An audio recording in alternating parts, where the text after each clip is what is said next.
Aujourd'hui, on plonge au cœur d'un véritable casse-tête politique, le système belge. Comment est-ce qu'un pays peut passer pour un modèle de stabilité tout en ayant une machine politique qui semble totalement opaque? C'est ce qu'on va essayer de démêler ensemble.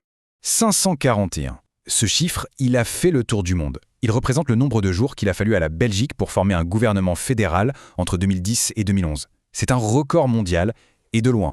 Alors la question qui vient tout de suite à l'esprit, c'est comment c'est possible? Comment un État moderne peut-il continuer à tourner sans gouvernement?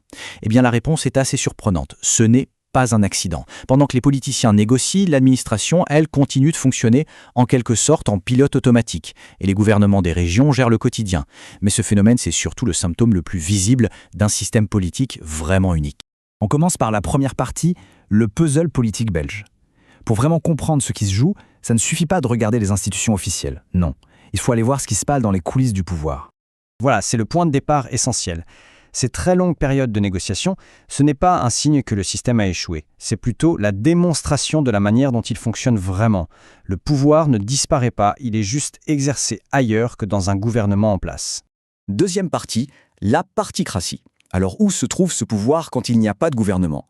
La réponse, elle tient en un seul mot, un concept que les politologues utilisent tout le temps pour décrire le cas belge, la particratie. C'est vraiment la clé de voûte de tout l'édifice politique.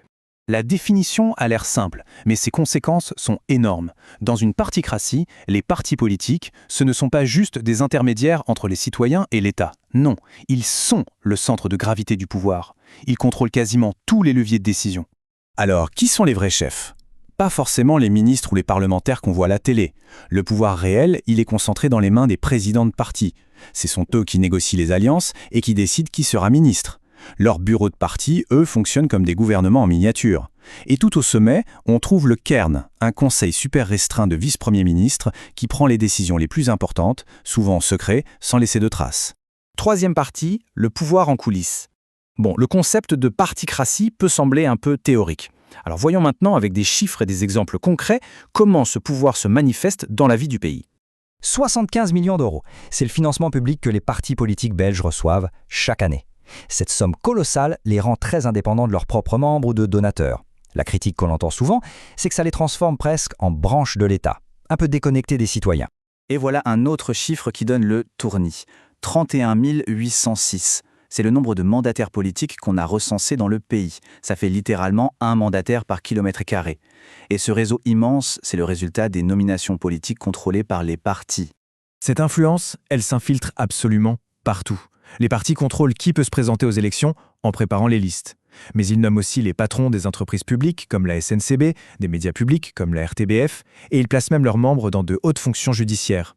La conséquence de tout ça, c'est une discipline de parti extrêmement forte.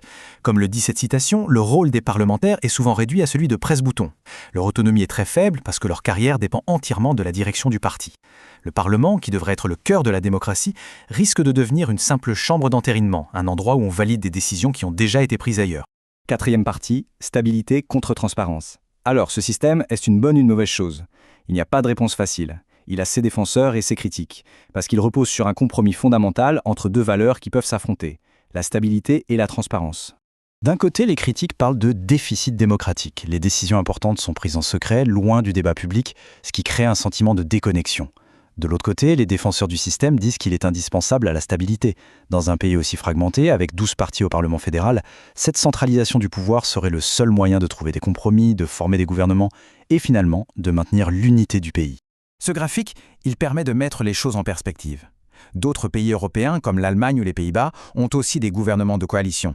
Mais leurs délais de formation sont beaucoup plus courts. Le cas belge, c'est vraiment une anomalie, une version extrême de la politique de coalition. Cinquième et dernière partie, que réserve l'avenir? On voit bien que ce système est un compromis permanent. Mais est-ce qu'il peut durer pour toujours?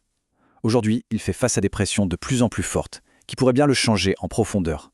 Les appels à la réforme se font de plus en plus entendre. On demande plus de transparence sur l'argent des partis, plus d'autonomie pour les parlementaires et aussi de nouvelles formes de démocratie, comme des panels citoyens, pour redonner une voix au public dans les grandes décisions. Mais le défi le plus direct, il vient peut-être des électeurs eux-mêmes. La montée en puissance de partis qui attaquent de front la particratie, que ce soit à l'extrême gauche ou à l'extrême droite, est en train de faire craquer le vieux consensus. Chaque succès électoral de ces partis, c'est une nouvelle remise en question de la légitimité du modèle. Et ça nous amène à la question finale. La particratie, elle a été pensée pour amener de la stabilité dans un pays compliqué.